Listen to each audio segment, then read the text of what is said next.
কুডের অনেক প্রকার ব্যবহার আছে, তার মধ্যে এই 3 প্রকার ব্যবহার অন্যতম।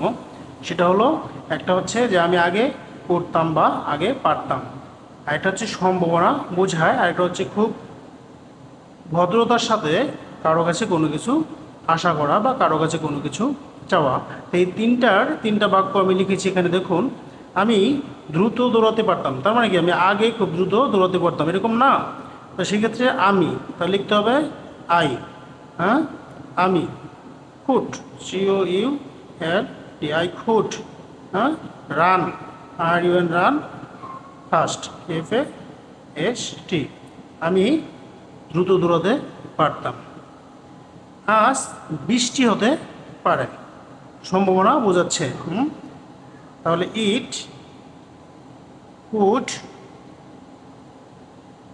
রেইন টুডে, টুডে, আজ বৃষ্টি হতে পারে।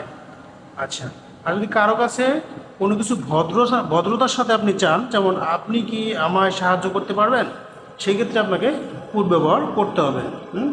Could you, could you help me, could you help me,